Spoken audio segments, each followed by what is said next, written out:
Hello. Today I'm not doing an I Ching video exactly, but I'm doing a video about the I Ching. And it's stuff I've covered before, but I'm not sure whether I've covered it in a public video or not, and whether it's something that, well, I think it's something I haven't brought up too recently, so I thought I'd want to touch on it again, because we have this group on Facebook called the Magician's I Ching. I think that there's a link in the description below. And this group is, it's a group that you can go and you can talk about the I Ching, and it's welcome to all variety of people interested in the I Ching. It's called the Magician's I Ching, of course, from the book, but you can talk about any version of the I Ching.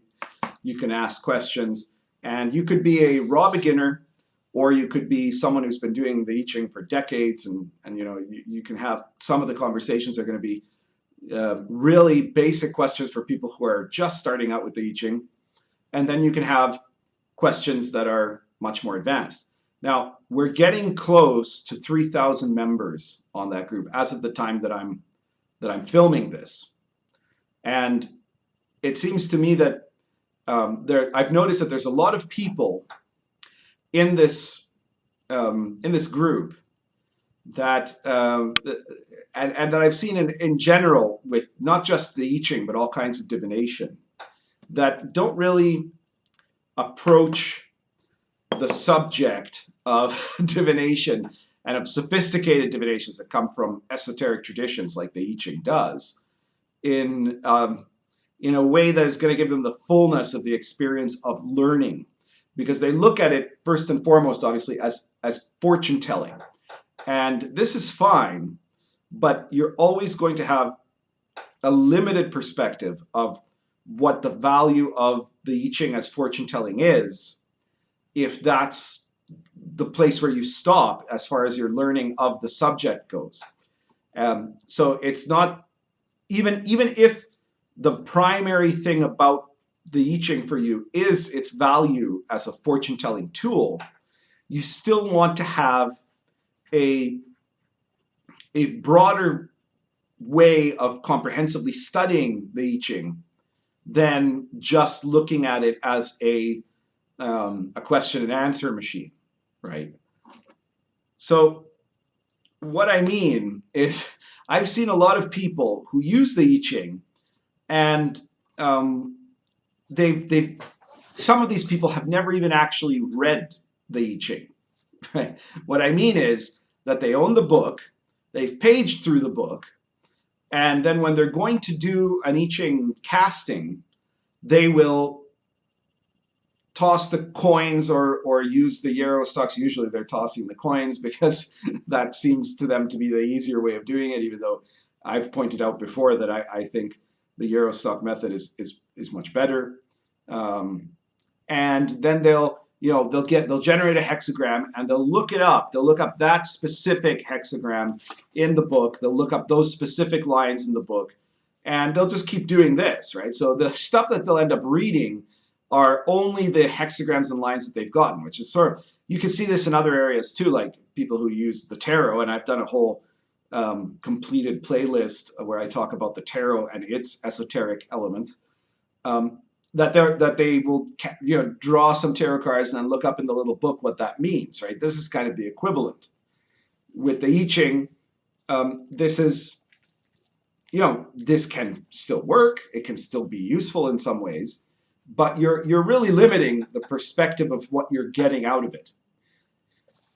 One of the things that prompted this video is that I saw this debate that took place not some time ago now, obviously, between Jordan Peterson and Sam Harris, and it was about the subject of the value of religion, and of spirituality, and of religious texts and things like that. If you don't know, I think most people know who Jordan Peterson is. He's a professor of psychology who's had some very controversial aspects to what he's done, but he's also somebody who's made extensive commentaries from a kind of a point of view of what you could call psychology and anthropology about the value of the Bible. He looks at, and he says he's not, a Christian in the conventional sense, but he looks at the Bible's stories as stories about the human experience and ways to learn from them, right? And so he says that there is a social value to the stories in the Bible that we ignore at our own peril because they're fundamental to Western culture. Now, Sam Harris, on the other hand, is a very well-known atheist. Now, he's tried to address this question about what happens in terms of in new atheism, the loss of meaning and the loss of a sense of spiritual development when you get rid of God, right? When you get rid of of conventional religion, and when you get rid of the concept of a supreme being, which is a bit funny to me because, of course, there are many very ancient traditions that don't center on a supreme being, right? Like, Zhu Ji, one of the great masters of the I Ching, he and probably the second most important Confucian scholar after Confucius himself, he said that without question, there is clearly a guiding principle to reality. But this is very different from an old gentleman in a sky who judges your moral failings, right? So this is, and this was something he said 800 years ago. So it's not something that is a novel idea.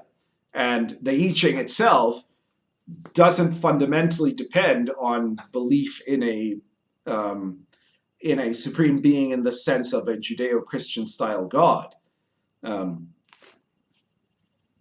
But the debate that they were having was very interesting because at one point Harris made a very interesting point where he talked about how if we're supposed to really take seriously the symbolism and the allegory and the deeper meanings of these biblical stories, then why not apply that to, say, astrology?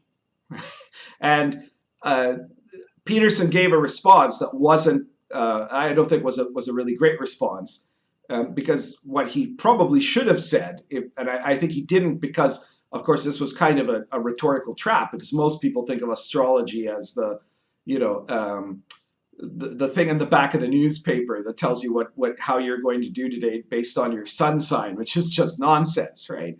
But what he should have said is, well, maybe we should look at that, right? That we should look at this whole thousands of year old tradition that looks at the planets as symbols and what those symbols mean in terms of a way that the ancients had to understand the human psyche and these great archetypal forces that affect the development of human consciousness. And you can do that completely divorced from the idea that there's some kind of invisible beams that come from the physical planet Saturn or Mars or Venus that control your destiny or something like that. Because that was never really the point for the actual esoteric practitioners that took astrology seriously in antiquity or in the Middle Ages, or that still do take astrology very seriously in places today, right? It's all about this kind of understanding these symbols and interpreting them to apply to the human psyche and to human behaviors. And I Ching is similar to that, in that the I Ching and most systems of real divination, a full divination system, as opposed to an oracle or a fortune-telling device, because you could make anything a fortune-telling device, right? A fortune-telling device could be flipping a coin. That's a fortune-telling device, right? Should I go left or should I go right? You flip a coin, heads is right, and then you go right. That has no deeper element than just the fortune-telling itself. And then in the second place, you have oracles, which can be almost anything. One example is the poems of Hafiz, which I made an entire playlist of reciting English versions of the poems of Hafiz, my English versions of them. And in Iran, to this day, people use Hafiz as an oracle. Now, Hafiz's poems have very deep and profound meanings. They talk about spiritual issues. They talk about the sense of longing for union with the divine and all of those sorts of things. But if you're using it as an oracle, you're taking something that has meaning and you're ignoring most of that meaning. And instead, they're doing a kind of bibliomancy where they randomly open to one page in the book and get a line of poetry, and that's the answer to their question. Now, this is an oracle, but it's not really a full-blown divination system. A divination system, what it has are at least 3 layers. The first layer that every divination system has to have is a layer of a mechanic for responding to a question. And in a lot of cases, this is meant to be like, what will happen if I do X, or should I do X, or something like that. But there could theoretically be other forms of questions. Anything that can answer a question based on a technique, a technology, you could call it, that can be a divination system. The second part, though, is that for a true esoteric divination system, it has to be grounded in a cosmology. So in the case of the tarot, you can ground that in the larger cosmology of the tree of life, of the Kabbalah. And there you have a model. A cosmology, what it is like a map or a model of the universe, of how you can understand the universe. And it's not meant to be in the same sense of science, right? It's not saying this is literally the structure of creation. It's not saying the universe is actually a tree or something like that. It's saying this is a way to organize all the symbols in the universe and how they relate to human beings. And because of that, the divination takes on a different level of depth, because you're also accessing specific archetypal forces. So in the I Ching, you have the idea of the Tao, which is unity, right? The Taiji is what it's actually called, but most people think of it as the Tao. And then this has yin and yang, the positive and negative force, the strong and the weak force. And yin and yang evolves into the trigrams of the I Ching, the 8 trigrams, which represent the 8 elements, the 4 terrestrial and the 4 celestial elements. And so here, when you're doing an I Ching reading, you're not just getting a simple answer to a question. You're also getting a measurement of specific forces that are at work, and you can think about and contemplate those forces. And then the third part is that it should have what you could call a wisdom teaching within it. So the tarot isn't just a set of symbols that are smacked together, and they're not even just a set of symbols smacked together based on a cosmology. They're a set of symbols that are also providing an instruction on self-transformation, an instruction that includes, in a way, what you could call a moral element, a way of, how to properly realize your potential as a human being, and that show a process in that. And in the I Ching, you have the same thing, just like you would like in the tarot, in the major arcana, tell that story, have that wisdom teaching.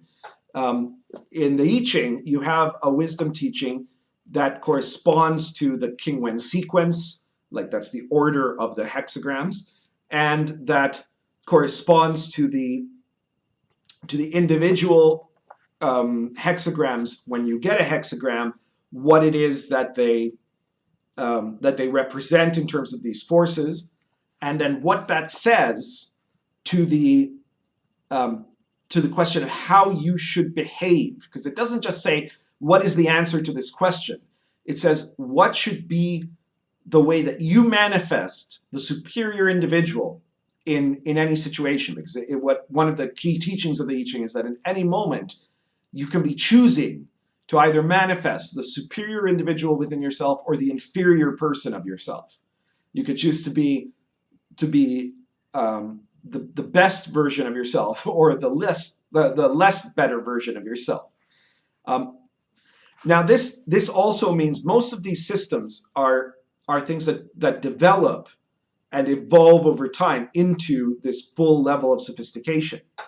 In the I Ching, we have multiple authors that were involved in the creation of the I Ching. And at the core of the I Ching, you have what's called the Zhu Yi, which is the basic, the images of the hexagrams, and then the basic description and the description of the lines, of the 6 lines of any hexagram in the I Ching. And that's the most elemental part. But already there you have wisdom teachings, because the I Ching has this 4th element, which is that it's a story and a history. The different hexagrams, each one of them tells a particular story that you can see in the lines, and in the overall description provides the theme, you could say, for that story. And then the lines tell little mini stories within them. Then after that, you had the development of the commentaries, the Confucian commentaries on the I Ching that got added on over time. We call them the Confucian commentaries, but a lot of them probably didn't come from Confucius. They came from his school. They made reference to things that he might have said. And in those sections, which in the Magician's I Ching, you have it kind of broken down so that, I don't know if that's going to show. Yeah, it's going to show. There you go. So in any version of the I Ching, you have it in any hexagram of the I Ching. In the Magician's I Ching book, you have the hexagram at the top, obviously, the image of the hexagram, the description of the hexagram, and the lines, right? And those are the parts that come from the Zhu Yi. And then the parts that are from the Confucian commentaries, which are not all of the Confucian commentaries, but the most important ones, are the commentary and the great work. The commentary elaborates and adds sophistication to the hexagram. The great work is actually probably the most important and one of the most neglected parts of the hexagram, which is where in each hexagram it says what is the position, what should be the behavior of the superior individual, because the best that you can do, or the best that you can be at any given moment in space and time, is going to be different. There is no such thing as a perfect person that can behave only in one way, and that's always how you're supposed to behave in any circumstance, and that's always going to be right. That's a very unidimensional way of looking at reality, isn't it? Because at different moments, what is the behavior of the superior individual has to depend on interacting and connecting to his environment and how he acts within that environment. So the great work looks at, in a casting, you get the hexagram, which is a measurement of what space and time is at this moment in regards to the question you have asked. The lines and the description, they tell you the story of that moment. And then the commentary adds some detail to that story. And the great work tells you, okay, in that context of where you are and what you're asking about, this is how you should behave. So the thing I would say to people who want to really develop depth in their understanding of the I Ching, and this might not be, you might not think of the I Ching as your number one spiritual guide or something like that even. There's a whole world of development through the I Ching to a process of making the I Ching a central part of your spiritual cultivation, which is what we do in the Fa Society. But you don't have to have that. You might just be looking to be a better diviner, to do better at fortune telling with the I Ching. And this is all still important because that's a huge part of what will make you a good fortune teller, right? So the first thing, I guess at the most basic level, is when you get the book, read the whole book, right? Whether it's my version or some other version, but obviously my version, I would like to recommend it to you. I think it's a very useful version for people to learn the I Ching, and for people who are intending to use the I Ching as a practical divination system. So that's step one. When you've read the whole thing, at least then you have the whole overview, and you're not just doing a divination on the fly in one section.